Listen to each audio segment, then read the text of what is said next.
how we financed and shot this commercial in only 4.5 hours.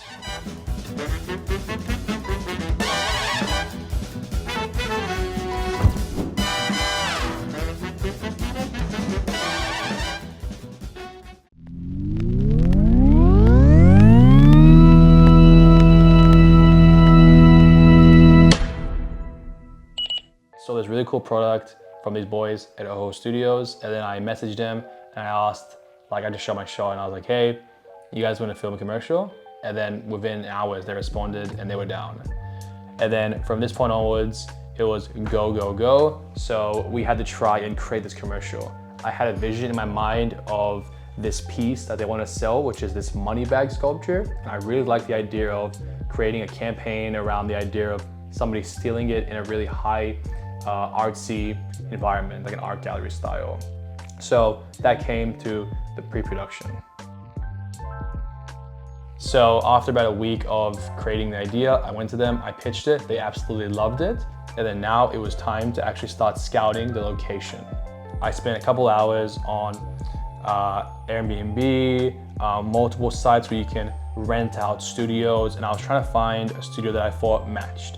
And I found about 5 that I thought looked good for the part. However, there was one in particular that I had my eye on that I was really hoping they would lean towards.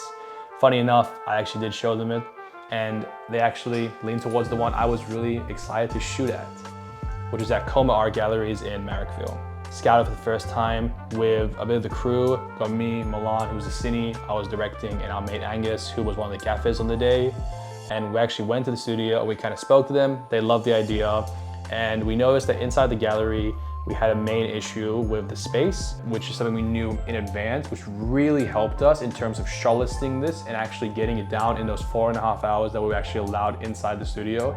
Was we noticed one of the issues was that it's kind of like a sunroof in a way where the light can beam in, and since all the walls are white, you can see the shadows as the sun is actually rotating throughout the day in different parts of the room. The other issue with that roof was it wasn't just normal glass, it was tinted, and I think it was leaning a little bit more towards like a green. And the gallery, as you may imagine a gallery naturally, is just white walls, which is kind of a disaster when you're filming something like that. You gotta take into consideration your lighting, and because, like Anthony said, it was such a big space, lighting was also a bit of a problem, which we're gonna get into shortly. We also found that one of the hardest challenges, I think, with this is we had so many shots leading up to it. We had to cut a lot down, and I'll get into that in a minute when I'll show you that we actually created a bit of a mock version weeks prior that we kind of based our video off, so we knew shots that worked and what didn't. But what I was gonna lead into was the main issue that we found was that a lot of the shots that I really wanted to show off the space. So I had this idea of a lot of wide shots, a lot of 10 to 15 millimeters. So because of the aesthetic of the wide look, you can see more of the sides of the actual gallery. So it would be much harder to actually like light it up. And fill up the space to make it not just look like white walls. 100%. In the space we're at, 4.5 hours is barely any time at all. It almost takes 4 hours to light 3 to 5 scenes, and we're doing a whole 1.5 minute commercial with over 20 extras. But in the environment and position we're in as videographers, we need to use our skills as videographers and cinematographers to try and figure out a connection that works best.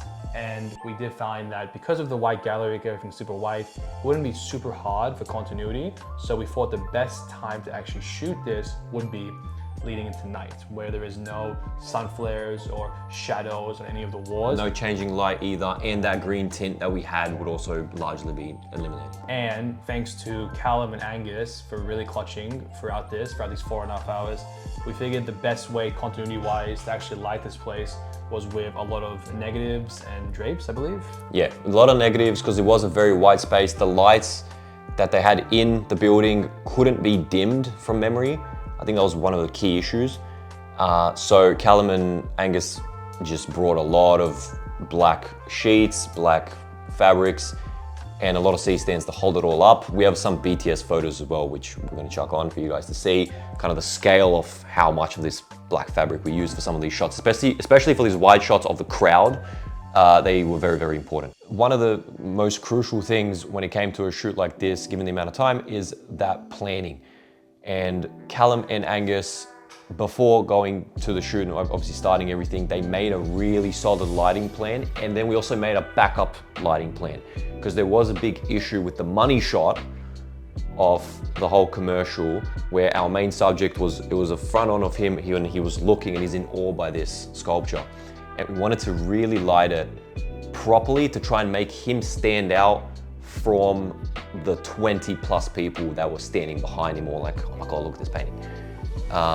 And Callum, when we were in our Discord calls, and me and Angus, we all kind of were bouncing ideas off each other and we came up with a bunch of backup plans.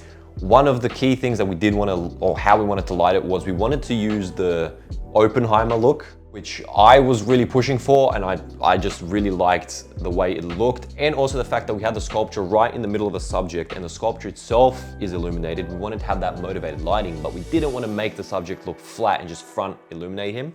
So that was an idea that we were bouncing around. I think the thing that saved us the most in this entire production, considering the time crunch, is I had this idea to go back to the studio a couple weeks prior and film a bit of a mock.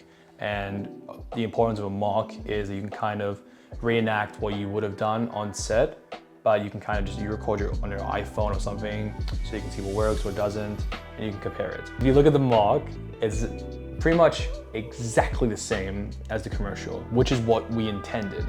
Now, that means that the shot list that we had created in this time crunch works and it flows, which is really good for us. So now all we had to do was just do the exact same thing we did on the mock, but obviously with better lighting, direction, and over 20 extras and crew. Now, for the production side, I was directing and producing, so I wanted to try and fill up the gallery with about 40 extras. Now, I've had experience with trying to get extras for shoots, and I find that half of them will automatically cancel if they say they're down regardless. It doesn't matter. So I had put multiple posts up from multiple social medias, getting people to come as extras. I had a Google Drive where I had about 50 extras, and always chop it down. Always expect half to cancel, which is what happened. We had about half cancel on the day. We also had 5 cancel like the morning The morning after. Sorry, the morning of. And that was like, I remember we were sitting here and Anthony got a message, and yeah, it was kind of like, oh God, can we fill this space up now to make it look full? And we did actually kind of figure out a way to do that with less extras. And you would think that like, if you have 20 extras, which we ended up having around 20, 23 extras, you'd think 5 leaving wouldn't be that big of a deal. It made everything change, especially the money shot, because the money shot is the whole crowd kind of staring at the piece and they're all gonna rotate and look that way. And we really wanted a super wide, almost 10 mil lens, but because of the crowd, it was so small, to around 20, and we had to put on Milan's zoom, and I think we were on around 15. I don't remember the exact, I think you punched in. I think we started off at 15 and then we zoomed in a bit. We had a couple of the C stands in shot as well on the edges for those black drapes that we mentioned that Callum and Angus propped up. And then also we had to cut off, I think it was your brother was on one end and then there was another extra, I can't remember her name now. She was also on the other end. We had to kind of cut them in half essentially, just to make it look like there were more people around, even though that was the boundary. And another way that we actually kind of, where I feel like a bit smart with this, on the right side of the subject, there's a gentleman with glasses, very tall man. He's essentially standing by himself in that spot, but because he was one of the biggest people there, he kind of fills up the space where he makes it look like behind him, or if you look closer, you will notice, but behind him, there isn't actually anyone standing, or there was like a fair few people. We kind of shifted everyone to the middle and the other side. But he filled up that space kind of alone to still make it look full and to make it look like there were more people there than there actually was. So shout out to every single person that came. Definitely want to include you guys in more future projects. It meant so much. Everyone was just there and it was such a vibe, and there was so much preparation into this that on the day, even though it was 4.5 hours, it kind of felt like a playground. We were blasting music, everyone was just having fun walking around. Even the OO Studios boys gave all of the extras like some of their clothing, which is potentially coming soon. It was the vibe, and it's when you have so much production and pre-done for these days, On the day, it's intense, but you can do it in a calm way where you can also have fun. And it's kind of the reason we do all this stuff and why the reason prep is so important. Speaking of crew and keeping it smooth on the day, I want to give a big shout out to Luke, who was our AD on the day, and he kept us in line, and we told him, even in those Discord calls, tell us to hurry the fuck up if we are falling behind, okay? 4.5 hours really is not a lot of time given the 20 plus extras, the actor. There was like 5-6 of us on crew. He was there, he had the document on, and he kept pushing us to go on to the next shot, go on to the next shot. On our schedule, we really planned out, we gave ourselves a strict amount of time. This is how much time we have. Do this shot, move on. Do this shot, move on. And we told Luke, even if we are ahead, tell us to hurry up. Because in my experience, a lot of the time, no matter how much you schedule a shoot for, you're typically gonna go over time for a lot of the shots. You go over 5, 10, 15 minutes, and that all stacks up. And with the hard limit that we had of 4.5 hours, we could not afford that in the slightest. He was really good on that part. Angus and Callum really clutched it with the lighting. As mentioned before, the white room, we had a lot of black drapes. They had those backup lighting plans on top of another backup lighting plan. Everything was ready. They were really fast, really prompt with a lot of it. So we had Phil on the day. He was the camera assistant, and he was, because again, the stress environment, he had the gimbal ready, he had the tripod ready. We were jumping between tripod and gimbal quite frequently, and I was relying very much on him for a lot of this stuff. He came in clutch for a lot of the moments. And based on just how we schedule it, we couldn't have done just tripod and then finish the day off with just gimbal or vice versa. We had to kind of jump between some of the shots. So Phil, very, very helpful. Thank you very much for that. Shout out, Phil. And I think the reason we wanted to make this video specifically was for, I assume the people that watch us are in the same situation that we are. I want to start a company, I want to do videography as a living and move on to potentially cinematography work for bigger stuff.